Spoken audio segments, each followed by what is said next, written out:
The Silence of Others is a film that for 6 years follows the journey of a group of plaintiffs, a group of victims of the Franco dictatorship that have become plaintiffs in an international lawsuit to bring justice to the crimes that they experienced and that are blocked in Spain.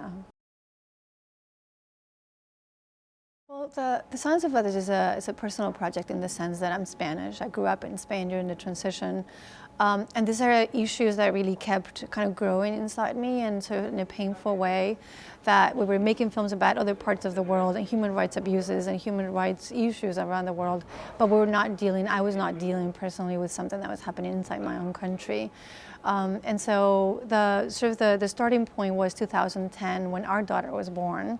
I do the shooting and my husband does the sound, so we are a creative couple, and we had a daughter in 2010. And that was right around a time when the issue of stolen children actually exploded in Spain, and we were just like new parents. And immediately we realized, I said, this is our next film. So we moved to Spain. We were living in the US then. So I moved back to Spain after 12 years. And we started making this film. And so the idea was to follow these people, to follow the characters, which are real human beings, in their daily struggle, in their journey towards justice, you know. So in the process, we're able to uncover the past and to sort of like delve deeper into the past, but always in present. The film puts a sort of a mirror into the present for Spanish society and also for other societies outside Spain to look back at those processes of transitional justice or human rights abuses that have been covered under the carpet, you know.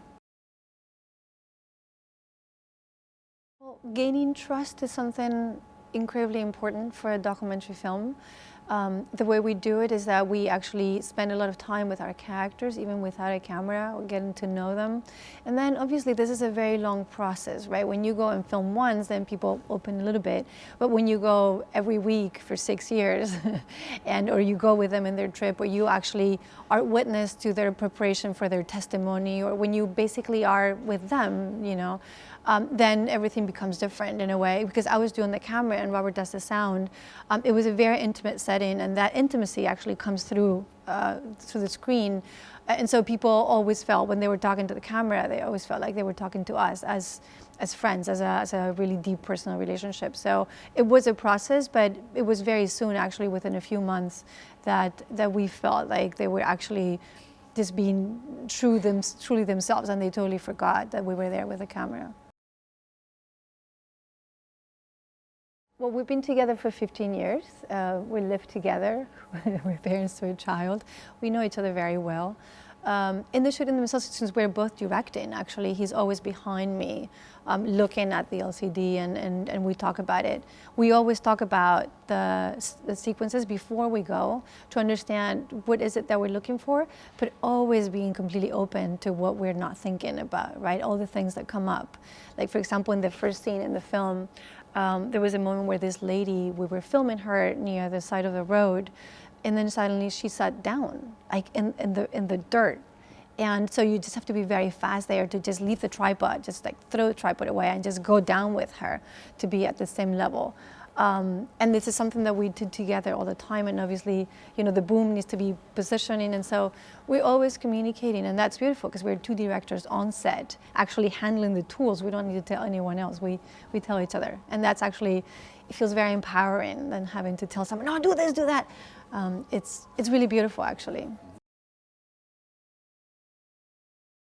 So it really has been very amazing, because when we started making the film, a lot of these things actually were not talked about in Spain. This thing was not in the media. It was definitely not on prime time. And during the process of making the film, there's been a conversation that has started to open around these issues. Obviously, we just had an ousting of the government in June, and so suddenly the film arrives at the right moment, you know, in the right place, where people are incredibly hungry to talk about these issues. The film has been already in theaters for 5 weeks, and people continue going to the movies. We were just nominated for the best documentary at the Goyas, and really that speaks a lot about that need of Spanish society to discuss these things. So in a way, we offer the film as a tool for society to use it, to be able to open, to discuss, to talk to your parents, to talk to your friends, to your neighbors. I think the perception of the public around documentary features is changing. We still have a lot of a stigma of reportage or animal documentary or things like that. But I think that the more we show the people that, and the public and the audience, that this is a movie, it's a film that can play in theaters, that can move you, that can take you to a different place like a fiction film would. I think people are getting that. And there's something really powerful about documentaries that we're seeing with our film playing in theaters. And it's really powerful for people when the film ends and they realize those are real human beings. Those are not actors. They are people like us, you know. That actually has a certain power.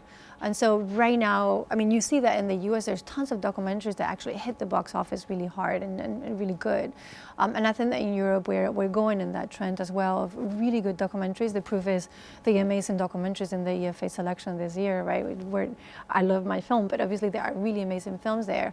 And that's a really good proof of the wonderful state of documentary features and documentary film in Europe right now.